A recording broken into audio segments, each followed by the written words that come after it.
¿Qué tal? ¿Cómo están? Bienvenidos. Segundos faltan para las 8 de la mañana y estamos iniciando Agenda Económica a esta hora aquí en CNN Chile. Gracias por acompañarnos en estos 30 minutos de informaciones con lo más importante para arrancar este día jueves 1 de julio, iniciando este nuevo mes, acercándonos ya al cierre de la semana, en una semana que ha sido particularmente noticiosa por lo demás. Comenzamos de inmediato con nuestro resumen de noticias y los temas que van marcando la pauta en las últimas horas, proyectando también algunos temas del día. Comenzamos con las novedades que nos trajo el boletín de empleo publicado por el INE ayer. Se destruyeron 63.000 puestos de trabajo en el mercado laboral chileno en el trimestre que va de marzo a mayo. Es la cifra más relevante que entregó el informe, a pesar de que hay una disminución en la tasa de desocupación, cae a un 10%. Sabemos que ese dato es un poco engañoso porque el mercado laboral se está comportando de manera muy distinta, porque hay menos gente participando de la fuerza de trabajo y eso incide entonces en que finalmente la tasa baje, pero en términos brutos el número de puestos de trabajo va en retroceso y es el tercer trimestre consecutivo, dice el INE, en que hay una destrucción de puestos de trabajo en el mercado laboral. Si lo vamos viendo por sectores, hay comportamientos distintos. Vamos a detallar, por supuesto, en unos minutos qué es lo que nos trajo el reporte del INE y el análisis también de los especialistas en el mercado laboral chileno. Por otra parte, y vinculado también a este tema, ayer hubo novedades en el Congreso, en la discusión sobre el salario mínimo. Finalmente se lograron poner de acuerdo la Cámara de Diputados y el Senado. Se despacha desde la Cámara Alta este proyecto de ley que fija en 337.000 pesos el salario mínimo en Chile, pero con una salvedad. En enero próximo será revisado y podría subir a entre 345 y 350.000 pesos. ¿De qué dependerá? Bueno, del IMASEC del año 2021, de cómo vaya la actividad económica en definitiva. Y queda pendiente un tema de largo plazo para ver cómo se puede ir subiendo esto con una perspectiva ya para los próximos años, pensando en que estas cifras siguen siendo todavía insuficientes. Y cómo conversa además el salario mínimo con el ingreso mínimo garantizado, el instrumento que tiene el Estado para ir en ayuda directamente de los trabajadores bajo esta modalidad de contrato. Vamos a revisar, por supuesto, los detalles también y las reacciones políticas que surgieron ayer en Valparaíso. En unos minutos más, a las 8:30 para ser precisos, el Banco Central va a entregar el dato del IMASEC correspondiente al mes de mayo pasado. Se espera, escuche bien, hasta un 20% de crecimiento para la actividad económica. Una cifra desorbitante, pero claro, tiene una explicación muy importante en base a lo que ocurrió con la pandemia el año pasado. La baja base de comparación hace que las estimaciones estén tan altas. Según la encuesta de expectativas económicas, debería crecer en torno a un 15%. Eso es lo que planteaba la encuesta que realiza el mercado, pero hay varios que son mucho más optimistas que eso. Ayer conocimos además datos de producción del Instituto Nacional de Estadísticas, del INE, y ahí hay varios puntos que fundamentarían un crecimiento alto. En el comercio, por ejemplo, que tuvo una expansión enorme, superior al 23% respecto al mes anterior. También en la industria manufacturera. Revisamos detalles y proyecciones en unos instantes. También les contaremos detalles de lo que está ocurriendo con la empresa LATAM, la aerolínea, golpeadísima también por la pandemia. Recordemos que entró en un proceso de reorganización para evitar su quiebra, acogiéndose al capítulo 11 en Estados Unidos. Pues bien, ha tenido que ir solicitando una serie de prórrogas y la última fue aceptada por el juez Garrity en Estados Unidos, donde se está llevando adelante precisamente este proceso de reorganización. Para septiembre quedó pendiente entonces la entrega de este plan de reestructuración que tiene que hacer la aerolínea latinoamericana. En ese sentido, el mercado recogió esta noticia con buenos ojos. Ayer la acción de LATAM acá en Chile subió 1,78% dado los mayores plazos y las posibilidades que le entrega precisamente a LATAM esta prórroga. Vamos a ver en unos instantes también más detalles al respecto. Por último, en nuestro resumen de noticias revisamos también qué es lo que ha ocurrido con los mercados en las últimas horas en una jornada que está con números mixtos y con caída fundamentalmente en Asia. Revisemos los detalles. Esta es la gráfica precisamente con el Eurostock subiendo 0,18%, la Bolsa de Londres subiendo 0,8% a esta hora de la mañana en plenas transacciones, el DAX alemán también encumbrándose por sobre los 0,2%. Después de una jornada, la de ayer, que fue bastante positiva para los mercados en términos generales. Ayer el Dow Jones cerró con una ganancia también en torno al 0,6%. El IPSA estaba en la misma línea, 0,18%, tratando de alinearse con mercados internacionales que han tenido buenas semanas. El dólar, por su parte, cayó, cerró ayer acá en el mercado local en 727 pesos, con una caída de 1% en el mercado chileno. Bien, nos vamos a revisar entonces el detalle de las informaciones y vamos a comenzar profundizando en lo que ocurrió con el informe de desempleo entregado ayer por el Instituto Nacional de Estadística, que no nos trae buenas noticias, ya le contábamos en el resumen. Más de 60.000 puestos de trabajo destruidos en el mercado laboral chileno en el trimestre de marzo a mayo.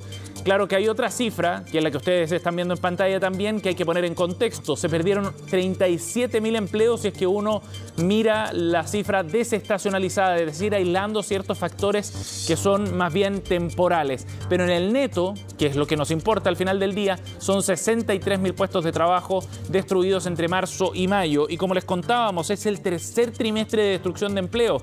El INE ayer publicaba, y luego en la conferencia de prensa se profundizaba en ese punto, cuántos puestos de trabajo se han ido perdiendo en los últimos trimestres, haciendo una comparación entre cada uno de ellos, y hay una tendencia decreciente. Afectado el mercado laboral principalmente porque las cuarentenas, la restricción a la movilidad y a la actividad productiva repercuten rápidamente en el mercado laboral. Quizás no en la magnitud que lo hacía el año pasado, pero de todas maneras se nota. Por ejemplo, en el trimestre previo, es decir, de febrero, marzo y abril, se habían destruido 44.000 puestos de trabajo. Y en el trimestre anterior a ese, a comienzos de año, 19.000 puestos de trabajo. Solo para darle una pincelada de lo que ha significado estas cuarentenas para el mercado laboral chileno.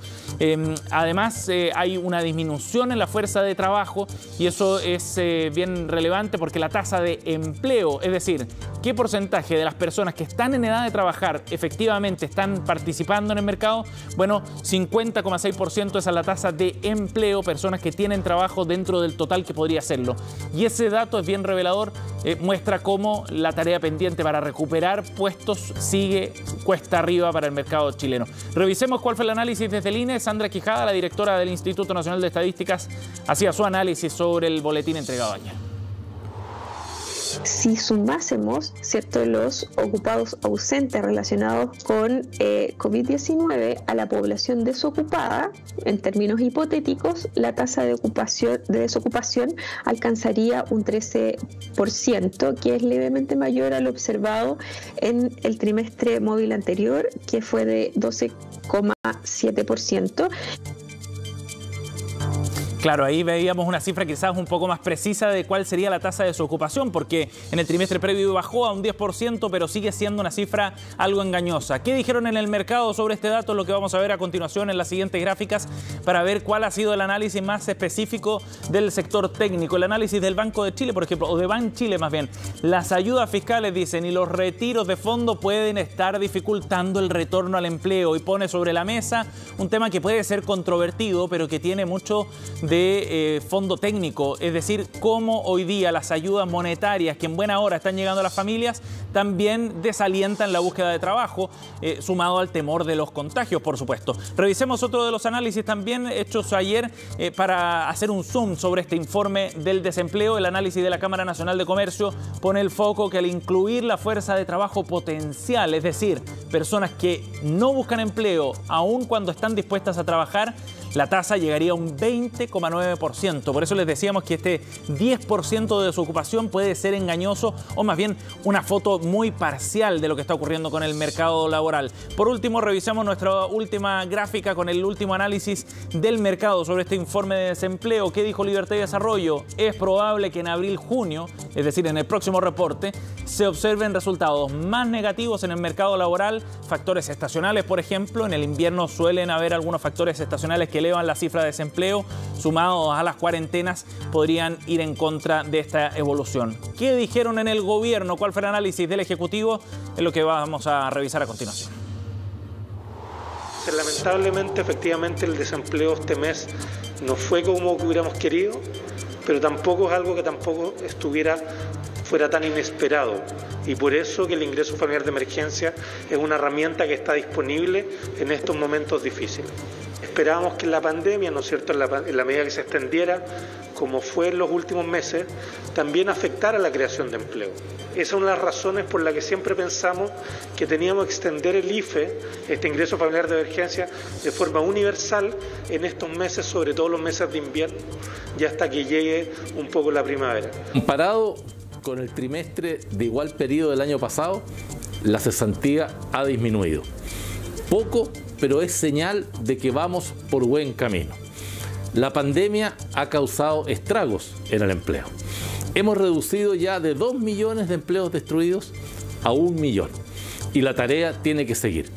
Por eso, es la suma de la ayuda del Estado, los bonos, los subsidios, la reactivación pública privada y la búsqueda de empleo el camino que tenemos que seguir.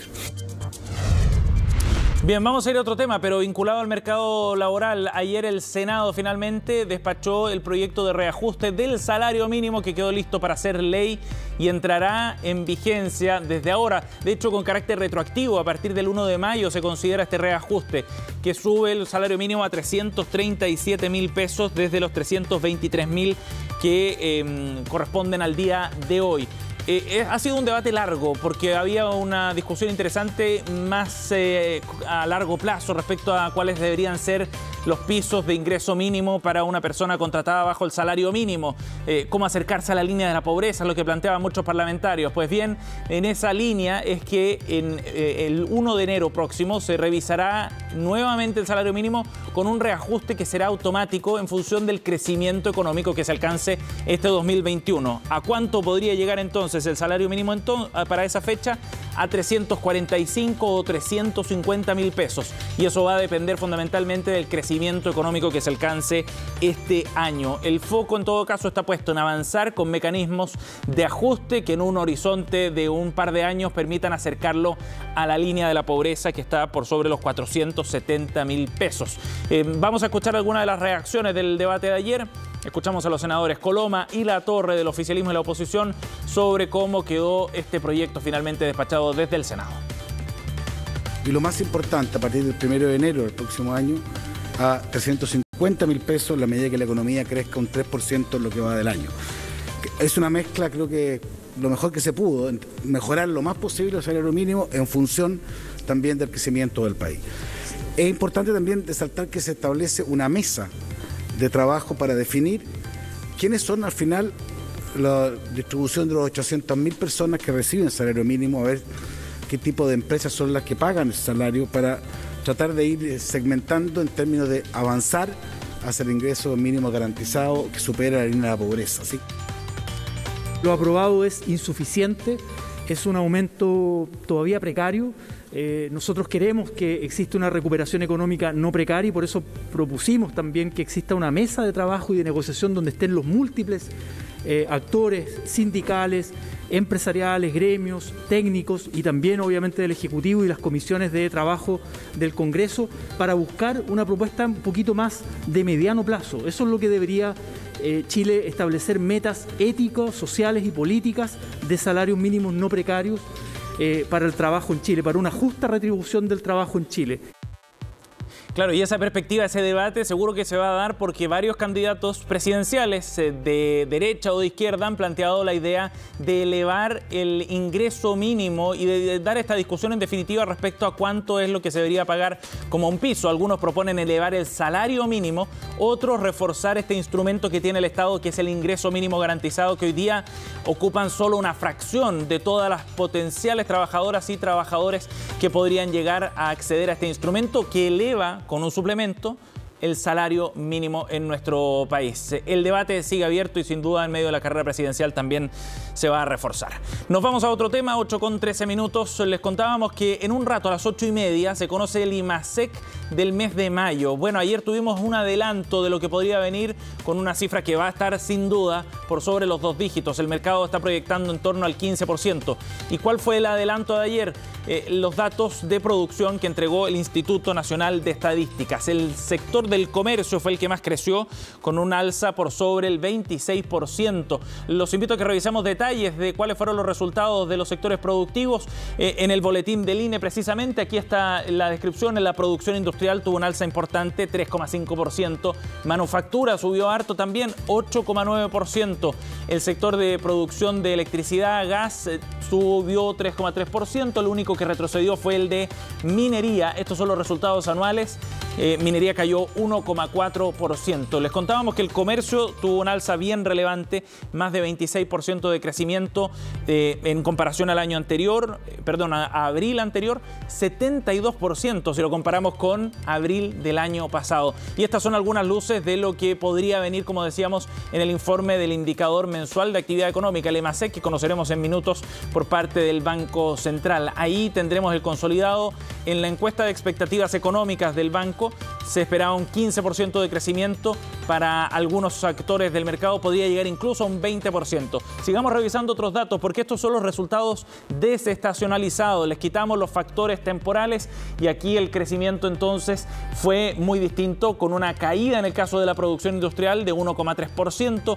En el caso de manufacturas, un registro nulo, 0% de variación. Minería cae aún más, 3,2%. Producción, electricidad de gas y combustible, 0,5% apenas de crecimiento, lo que da cuenta de una tendencia respecto a los meses previos algo más baja. Está perdiendo velocidad de recuperación la actividad económica en nuestro país, al menos eso va a conocer los datos que revisábamos del INE. Veremos qué es lo que dice el IMASEC, que en unos minutos ojalá los podamos tener en Agenda Económica, estaremos con ese dato. 8,15. Vamos a ir a otro tema para revisar detalles de lo que está ocurriendo en el mercado financiero local. Las tasas de interés en los créditos hipotecarios están al alza. Sin embargo, en los créditos de consumo se están llegando a niveles récord. Lo que da, por cierto, una buena oportunidad para aquellos que necesiten refinanciar, por ejemplo, un crédito de consumo. ¿Cómo ven en el mercado este aspecto y cómo lo ve la ciudadanía? También es lo que vemos en la siguiente nota de Nicole Werner. No, por nada del mundo, yo a esta edad ya no me endeudo. Para nada, me costó mucho salir de créditos anteriores. No, porque no necesito en este momento. Y además que estoy sin trabajo, no es una opción ahora. Sin lugar a dudas es un momento difícil, con una tasa de desempleo que sigue en 10% y con el COVID-19 latente en el país. Pedir un préstamo no parece ser opción para algunos. Pero igual los intereses de los créditos de consumo están cayendo y buscan hacerle un guiño a los clientes. Según las cifras del Banco Central, las tasas de este tipo están en sus mínimos históricos, llegando a 18,07%. ¿La razón? Una menor demanda de crédito por las ayudas del ingreso familiar de emergencia, también por los retiros de los fondos del 10% previsional que han ayudado a que las familias tengan más recursos. Todo eso ha llevado a que las tasas de interés de crédito de consumo hayan bajado en beneficio de las personas que lo quieren tomar. Pero también tiene que ver con muchas de estas ayudas sociales que estamos entregando. El año pasado las transferencias directas fueron 6.000 millones. Ahora estamos, la verdad, casi multiplicando por 3 o 4 veces esos montos. La mayor disponibilidad de recursos en las familias se tradujo en una baja demanda de dinero. De hecho, en el último año ha caído 13% la entrega de este tipo de créditos. A esto se suma la solicitud de montos más bajos, los que siguen 30% bajo el promedio de 2019.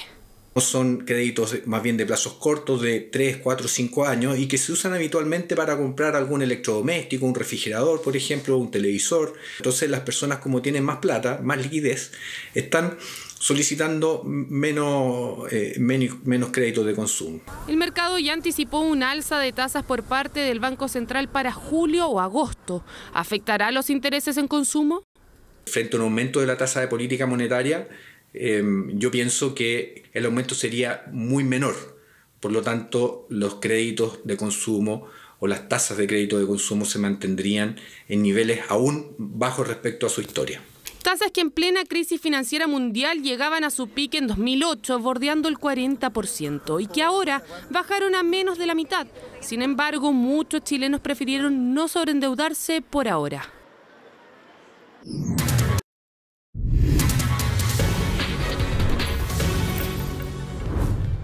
Bien, estamos de vuelta, 8:21. Vamos a seguir revisando otros temas importantes y uno en particular que va a reforzar a un actor central en el manejo de la crisis económica que ha provocado la pandemia. Hablamos del Banco Estado, que ha hecho un anuncio bien relevante, no solo para enfrentar este momento de la crisis, sino también para enfrentar nuevas regulaciones relacionadas a la normativa Basilea III, que son cambios básicamente estructurales, concordados también a nivel internacional en términos del manejo del sistema financiero. Esta capitalización por 1.500 millones de dólares es importante. Escuchamos el análisis que hacía su director, el presidente ejecutivo del Banco Estado, Ricardo de Tesanos. Este plan pone al Banco del Estado en condiciones de mucha solvencia para entregar soluciones a sus clientes y, como señalamos en la comisión, con mucho foco en préstamos hipotecarios para que las personas accedan a su vivienda y mucho foco en préstamos a la micro y pequeña empresa para que desarrollen sus negocios, de tal manera que el banco pueda cumplir su rol de banco público que está donde los chilenos lo necesitan. Así que una noticia muy importante y esperamos que hoy la Cámara apruebe el proyecto. 8:22. Vamos a profundizar en el tema que analizamos en el primer bloque, el informe de desempleo conocido ayer por el Instituto Nacional de Estadísticas. Si bien la tasa de desocupación bajó un poco hasta el 10%, se destruyeron 63.000 puestos de trabajo y ese dato es el que genera más preocupación sobre lo que está ocurriendo en el mercado laboral. Vamos a conversar de este tema y para eso estamos en contacto a esta hora con el economista jefe del Banco BCI, Sergio Lehmann. Sergio, ¿qué tal? Buenos días. Hola Sebastián, muy buenos días. Gracias por conversar con nosotros. Sergio, bueno, vemos un mercado laboral que lamentablemente se sigue deteriorando. El INE además detallaba que es el tercer trimestre consecutivo en este sentido, con destrucción de puestos de trabajo. A tu juicio, ¿qué es lo que está ocurriendo con el mercado laboral? ¿Cuán preocupantes son estos números? A ver, naturalmente esto responde a un fenómeno global. Una situación parecida, por ejemplo, destacaba el presidente de la FED en Estados Unidos, donde efectivamente también se está viendo una regulación más bien débil en el mercado laboral. Es cierto que ellos van algo más adelantados, pero naturalmente es un fenómeno parecido. Básicamente hay varios elementos, digamos. Primero, restricciones sanitarias que fueron algo más duras durante el mes de mayo y eso naturalmente limitó la posibilidad de algunas personas, digamos, de salir a buscar trabajo, digamos, y por lo tanto integrarse al mercado laboral. En segundo término, hay un elemento que es bien clave, digamos, y que probablemente afecta con mayor fuerza a la participación laboral de las mujeres, que tiene que ver con que los colegios están cerrados y por lo tanto muchas madres no tienen con quién dejar a sus hijos y por lo tanto postergan la entrada o la participación en el mercado laboral mientras no esté de alguna manera resuelto el tema de los colegios y por lo tanto también los niños bien cuidados. Y eso creo que es un segundo elemento bien clave. Y hay un tercer elemento que tiene que ver con que probablemente hoy día los incentivos para participar en el mercado laboral son menores porque hoy día las personas están recibiendo, digamos, algún apoyo importante del Estado y por tanto, digamos, de alguna manera tienen menos incentivos para, en ese sentido, digamos, participar en el mercado laboral. O sea, eso significa poner el foco también sobre la oferta en el mercado laboral, ¿no? No solo la creación de puestos de trabajo. Ciertamente, si uno ve las cifras, digamos, publicadas ayer, efectivamente lo que uno vio es una menor participación en el mercado laboral. Por eso, a pesar de la destrucción de empleo que se recogió en la información del INE, la tasa de desempleo, de hecho, bajó ligeramente, digamos, dando cuenta justamente, digamos, de ese fenómeno. Sí, claro. Sergio, y en ese sentido, respecto a cómo esta recuperación del mercado laboral puede ser bien distinta a otras crisis y a otros momentos de crisis del mercado, ¿cómo enfrentar esa situación que está enfrentando hoy día el mercado del trabajo acá en Chile? Pensando en esas características tan específicas, por ejemplo, se ve una recuperación también del mercado o del empleo formal, pero hay problemas en otros sectores. Eso hace mucho más difícil la recuperación, dado que hay comportamientos que son, digamos, que no son homogéneos. Yo creo que esa es la pregunta clave, porque efectivamente es imprescindible recuperar el mercado laboral para generar un círculo virtuoso que vaya de alguna manera apuntando un mayor dinamismo de la economía una vez, ¿no es cierto?, que ya hayamos superado la pandemia. Ojalá pronto. Yo creo que primero, digamos, es necesario dar incentivos para la contratación de mano de obra. Creo que en ese sentido el gobierno lo tiene claro y hay, digamos, algunos subsidios puestos sobre la mesa de manera efectivamente generar ese círculo virtuoso.